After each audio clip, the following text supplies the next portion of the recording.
قادیان میں آپ نے کیا دیکھا اور وہاں آپ نے اس کو کیسا پایا؟ قادیان کو مکہ کی حیثیت دیتے ہیں، اور جو چناب نگر ہے اس کا پرانا نام ربوہ ہے تھا، انہوں نے خود رکھا تھا۔ سب سے پہلے اس کا نام چک ڈھگیاں تھا، اس کے بعد انہوں نے ربوہ رکھا، پھر نیا قادیان، پھر چناب نگر۔ جب ہم لیٹر لکھا کرتے تھے، مرزا طاہر تھا اس زمانے میں، اس کو لیٹر لکھتے تھے تو لیٹر کی ایک سائڈ پہ لکھتے تھے ربوہ مدینہ منورہ۔ ہاں جی، مجھے بہت اچھی طرح یاد ہے، یعنی کہ قادیان مکہ تھا، ہمارے ذہن کو اس طرح معاف کیا جاتا تھا، اور جو اس وقت کا نام تھا ربوہ، ساتھ ہم لکھتے تھے مدینہ منورہ، لیٹر پہ ہم خود لکھا کرتے تھے۔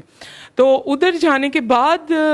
جس عقیدت سے میں گئی تھی، یا میری والدہ یا پورا ایک گروپ گیا تھا، اور ادھر ایسا کچھ بھی نہیں تھا۔ منارۃ المسیح کے جو قصے ہمیں سنائے جاتے تھے، جو تصویریں ہمیں دکھائی جاتی تھی، وہ ڈش انٹینا پہ ان کے پروگرامز آتے ہیں، وہ منارہ ایسے دکھاتے ہیں کہ دنیا کی سب سے روشن منارہ یہی ہے، لیکن وہ بستی کے درمیان ایک ہے، اس کی کوئی بھی ایسے الگ سے حیثیت یا ویلیو نہیں ہے۔ لمبی لمبی لائنیں لگا لیتے ہیں، منارۃ المسیح جو بنایا ہوا ہے اس کو ہاتھ لگانے کے لیے، اس کے گرد گھومنے کے لیے، اس کے اندر باریک سی سیڑھیاں ہیں، بس 2 بندے اوپر جاتے ہیں۔ اتنی مطلب پریشانی سے اوپر جانا، پھر چومنا، پھر دوپٹہ اپنا اس کو پہننا منارۃ المسیح کو، کہ اب یہ تو دوپٹہ مس ہو گیا نا، بڑی مطلب عقیدت سے۔ پھر وہ جو بیت الدعا ہے ان کی، جس میں مرزا قادیانی بیٹھ کے دعا کرتا تھا، پہلے کہتے ہیں وہ بیت الخلاء تھی، وہ چھوٹی سی ہے، 3 لوگ اس میں کھڑے ہو سکتے ہیں۔ اگر اس میں داخل ہو گئے تو وہ جو دعا کرے گا وہ تو سیدھا ہی